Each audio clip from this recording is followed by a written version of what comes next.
I never made it, but I know what it takes. I'm motivated by a mix of emotion. Oi, alunos, tudo bem com vocês? Que bom reencontrá-los por aqui.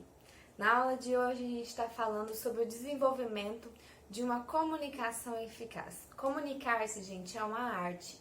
E é uma arte que, o ser humano domina há muitos anos, como vocês já devem ter visto. Então, gente, a comunicação, ela advém de um diálogo. E quando a gente fala de diálogo, a gente fala de se comunicar, de saber equilibrar o quanto a gente fala e o quanto a gente escuta. No diálogo, a gente não precisa mostrar que a gente sabe tudo. A gente precisa escutar o outro, entendendo que ele tem muito a nos ensinar. Senão a gente acaba ficando ignorante a isso e ignora o que ele tem para dizer. Então, a gente precisa mais do que ouvir, a gente precisa sentir o que estamos ouvindo, né? A gente precisa questionar, conversar, interagir. É assim que a gente estabelece um diálogo.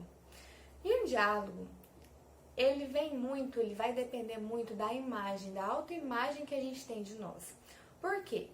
A autoimagem é o que vai nos dar segurança. E num diálogo a gente precisa ter segurança para mostrar o nosso ponto de vista, para conversar com o outro, para demonstrar alguma coisa, dependendo do assunto que a gente estiver dizendo. Então, é muito importante essa autoimagem. Mas, e aí vem da autoestima e tal. Mas também é importante aquilo, a humildade.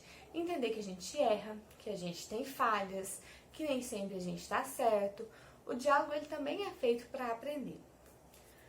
E é feito para questionar-se, né? A gente tem que entender que a gente nem sempre está certo. E o diálogo, a gente precisa ouvir a opinião do outro. Se não fosse para ouvir o que o outro tem para falar, não se chamaria diálogo, né? Se chamaria palestra, só a gente falar. Então é isso, o diálogo, ele é muito importante nas nossas interações com os outros. Ele existe há muitos anos. E hoje em dia a gente conta com ferramentas que anos atrás eram inimagináveis, né? Quando a comunicação começou por meio da fala, depois da escrita, hoje ela chegou a proporções muito maiores. A gente tem que ter, por exemplo, a gente fala em educação, na maneira com que a gente se comporta num diálogo, numa comunicação, a gente também tem que pensar nisso em outros níveis, porque a gente tem outras formas de comunicação. Por exemplo, as redes sociais, né? A mídia.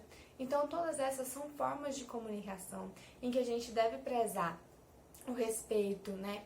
A educação, a mínima etiqueta. Então, é isso. Bora lá ver a história da comunicação com a gente.